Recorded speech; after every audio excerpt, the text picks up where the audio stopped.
Good morning, I'm Pastor Zach, and I'm glad that you're joining us for our virtual worship services today. If you're a guest or have been someone who's new to our services, or even if you're someone who just wants to check in but's been with us for a while, feel free to email me at pastorzach@bcwc.org, and I'd be happy to connect with you. You can also subscribe to our YouTube channel so you never miss a video and always get a reminder about our services each Sunday. Last week, we had the blessing of hearing from our very own Mike Coles. Mike has been with us in our congregation for a while, but he recently graduated from Palmer Seminary with his Master of Divinity degree. Mike challenged us last week to make a difference in the lives of others, and the words that he shared with us are words that I carried with me throughout my week and enabled me to live more faithfully each day. So we're really thankful to Mike for his great message last Sunday. And Mike's totally right. We need people in our world to make a difference. All of us have the power to make a difference in the lives of others, in our communities, and in the world. Because our world is one that, more than ever, needs us to do our part in embodying the love of Christ for one another. Each of us faces personal struggles every day. Maybe we have the loss of a loved one or a strained relationship. Maybe we're going through a difficult time with work, or we don't have work at all, or our work is unstable. Maybe we have family transitions or a host of other issues. Not to mention the general disruption of family life, or sickness, or fear of sickness, all the while having to make really difficult decisions each and every day, with plenty of hard decisions up ahead. And as we face our own personal struggles, we do so in the context of a world that is divided, a nation that is certainly divided, with nonstop media drawing our attention to the problems that we have, or the prizes that we don't, or the issues that are yet to be faced. World Vision, for example, estimates that the number of people experiencing acute hunger is expected to double in 2020 to 265 million people due to the pandemic. Plus, we can expect an increase in unreported domestic violence or child abuse, as well as mental health issues. For many of us, these are the moments described in the musical Hamilton as the moments when you're in so deep, it feels easier to just swim down. But our Baptist faith reminds us that when we're underwater, that's a symbol of death that leads to new life. Just as when we are baptized, we're fully immersed underwater, and then we come back up to something new. Still, there are moments when we look around at our world and we say, where is Jesus? I'm reminded of a song from Francesca Battistelli called Where Were You? In the song, she asks, where were you when I had no one to turn to? Where were you when my worst fears were coming true? Where were you? I thought that you'd come to my rescue. Where were you? Have you ever looked around at your circumstance and wondered, where is Jesus? If so, you're not alone. There's a story in the Gospel of John where sisters Mary and Martha wonder the same thing. The sisters who you might remember from that passage where both sisters welcome Jesus into their home, but they do so in very different ways. Mary sat at Jesus' feet and wiped them with her hair, while Martha was busy with the tasks of the day, growing increasingly frustrated that her sister wasn't helping her. But today, in our passage, they had very different worries. Their brother Lazarus was sick. So the sisters sent word to Jesus, but when Jesus got the message, he said, "The sickness is not fatal. It will become an occasion to show God's glory by glorifying God's Son." Now, that's an odd response, isn't it? But you have to remember that this story takes place in the Gospel of John. And in the Gospel of John, at the very end, in chapter 20, we're told that all of the signs and wonders and miracles that Jesus performed were done so that you may believe that Jesus is the Christ, the Son of God, and that believing you may have life in his name.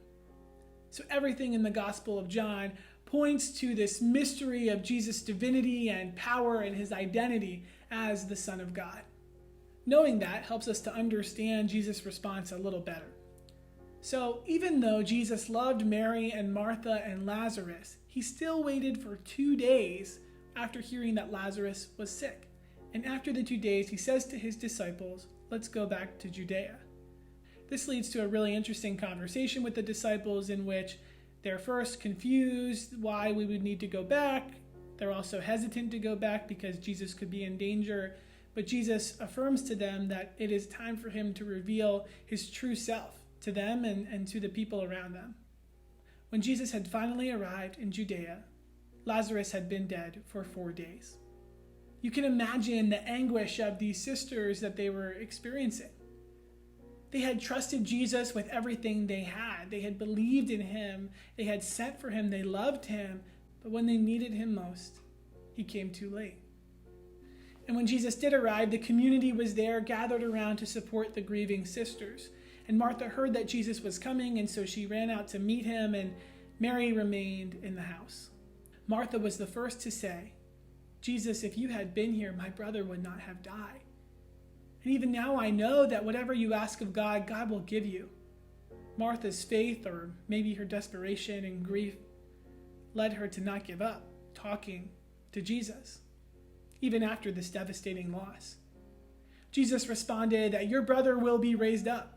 Martha, thinking that Jesus was not referring to the present moment, replied, "I know that he will be raised up at the resurrection at the end of time." Jesus told her, "You don't have to wait for the end of time. I am here and now, the resurrection and the life. The one who believes in me, even though he or she will die, will live. And everyone who lives believing in me does not ultimately die." Do you believe this? Martha responded that indeed she did believe it with everything that she had, and affirmed Jesus' identity as the Messiah, the one who had come to save. And that takes us to our passage for today. So if you want to pause the video and turn to the Gospel of John in your own Bible, feel free to do so, or follow along here on the screen. We'll pick up at verse 28. I'll read from the Newly Revised Standard Version of the Bible.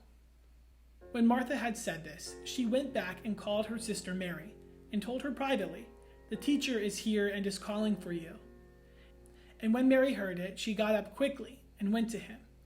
Now, Jesus had not yet come to the village, but was still at the place where Martha had met him. The Jews were with her in the house, consoling her, saw Mary get up quickly and go out. They followed her because they thought she was going to the tomb to weep there. When Mary came where Jesus was and saw him, she knelt at his feet and said to him, "Lord, if you had been here, my brother would not have died." When Jesus saw her weeping, and the Jews who came with her also weeping, he was greatly disturbed in spirit and deeply moved. He said, "Where have you laid him?" They said to him, "Lord, come and see." Jesus began to weep. So the Jews said, "See how he loved him." But some of them said, "Could not he who opened the eyes of the blind man have kept this man from dying?" So what are we supposed to take away from all of this? Well, probably a lot, but for me, 3 things hit me like a ton of bricks. First, Jesus is calling for us. Like Martha said to Mary, the teacher is calling for you. All of us at some point or another have probably been told this, that Jesus is calling for us to have a relationship with us, to be with us in our lives. And if you haven't heard that before, let me be the one to tell you, Jesus, the teacher, is calling for you. Jesus is calling for each of us to speak the truth about our lives, the pain, the joy, and everything in between directly to him. We don't need to wait to have it all together or to have our message polished and proper. We don't have to wait until we're successful or even ready to talk. Jesus is calling for us now. Will you go to him? Second, Jesus weeps with us. And Jesus in this passage does what we are all called to do. He draws near to those who are suffering, who are grieving, and he enters that grief with them. He doesn't try to say the right words to make it better as quick as possible. And it's profound to me that Jesus knew that Lazarus was dead. He knew ahead of time that he would die, and yet he cries at the tears of Mary and Martha. People even remark how much he loved Lazarus. He still cried. We should never confuse our waiting or our pain with indifference of God. Our God is not indifferent or apathetic or careless. In fact, our God is a God of compassion and power and life. I've always wondered how Jesus could be both fully human and fully divine. It's a strange mystery, but I think this passage sums it up well, because at the same time, Jesus is communicating to the world that he is the Son of God, that he is fully divine, but at the same time, he experiences this human pain so profoundly that it moves him to tears. Fully human and fully divine. Jesus knows our pain is only temporary, and still he doesn't take it lightly. Jesus cries for us and with us, and at certain points of my life, knowing that Jesus was willing to cry with me, to suffer with me, well, that meant more than any words of affirmation or hope. Sometimes, as my former professor Sally Brown would say, hope needs to be whispered instead of shouted. And first, there are tears that need to be cried. Still, despair never has the last word.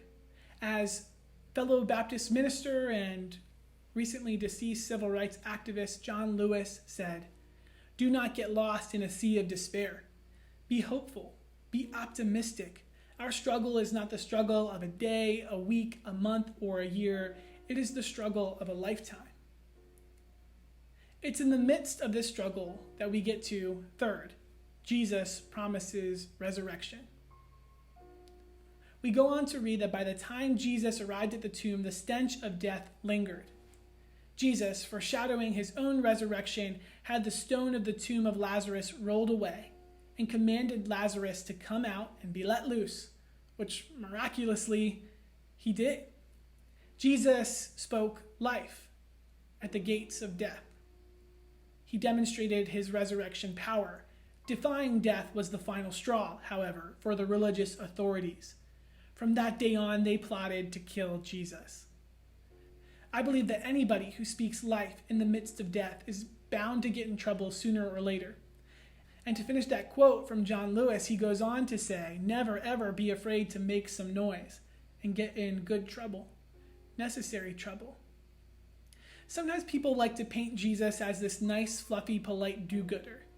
But the Jesus we read about in Scripture got into a lot of good and necessary trouble. And speaking of trouble, what troubled the community at the end of our passage, and troubles me too, is why didn't Jesus just keep the man from dying in the first place? And this is where I hear my grandfather's voice enter in his southern drawl, that God's ways are higher than our ways. And while I wrestle with that to this day, what I know for sure is that our faith teaches us that death and life are deeply intertwined, that God and humanity are undoubtedly connected, and that suffering and hope are forever adjoined. Beloved, our story never ends with death. If you've ever wondered where Jesus was in the midst of your struggles, perhaps the powerful promise of God's presence with us can sustain you. I know it has for me. That song by Francesca Battistelli concludes, "Where were you when I had no one to turn to? You carried me through. On your shoulders, black and blue, I never knew the footprints in the sand were you." That last part quotes that poem, Footprints in the Sand, that used to hang on my grandmother's wall. I can see it so clearly now. And the essence of the poem is that in the times when we look back and we thought we were walking alone, walking without Jesus, in the midst of great struggle, those are the times when Jesus is carrying us through. So, friends, here's the blessing for you this week. In the midst of any struggle that you face, Jesus is calling to you. Jesus weeps with you, and Jesus promises resurrection. And I hope that you'll carry that blessing with you this week and all of your days. Amen.